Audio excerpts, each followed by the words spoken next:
There are many things leaders can do to help support the health and well-being of their team. This is the last one I'm going to share with you. Sometime early in the pandemic, maybe after the first wave, my wife and I got brave enough to go out and get Chinese food and bring it home. So after we wiped down the bags and the containers with our alcohol wipes and peeled off our latex gloves, we opened up our containers and ate our dinner and got to our fortune. Now this is the fortune that I got. And I read it, I handed it to my wife, and we both had a good laugh. Now, if you ever meet my wife, it'll become very clear that she's the fun one of the two of us. I'm more serious than her. So I said, Beth, you need to help bring the fun out of me. And so this fortune is actually taped on to the frame of my monitor at work as a reminder to me that my team probably likes me when I'm more fun and less serious.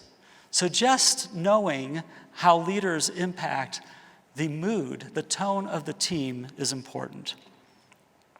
Now, I think we can all agree that the mental health of employees is in shambles. All the statistics, all the articles show that. But it's not just the employees, it's the managers too. When the same question number 2, the one on the bottom, is asked of managers, 70% say that they would leave their current job for another job with a pay cut if it better supported their mental health.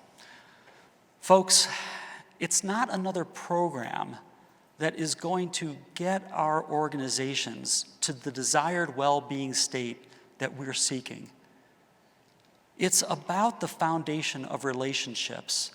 It's about the foundation of cultures of health, so that regardless of the behaviors that we're desiring and the mental health state that we're desiring, we're doing it in a supportive environment.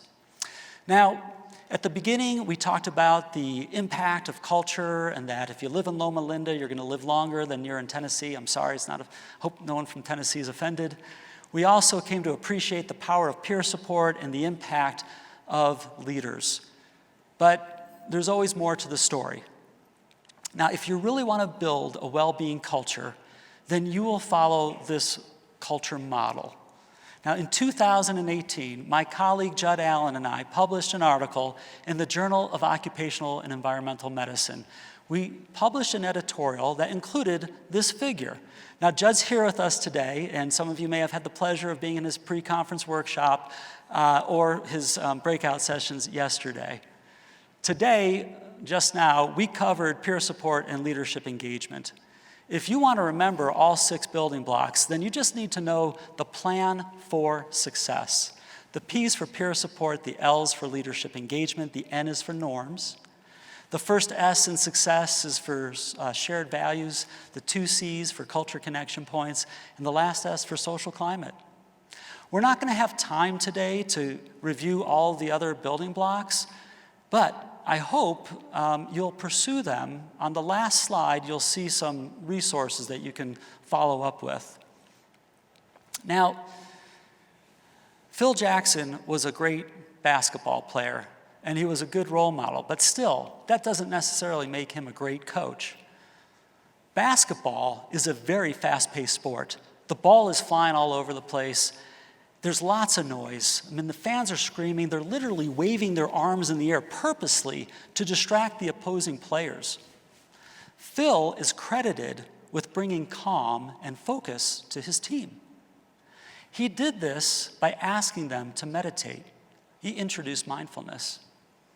Imagine this, these big, strong, muscular, professional athletes, with some of them with very big egos. And this is 30 years ago when mindfulness was really not talked about. Think about the conversations in the locker room.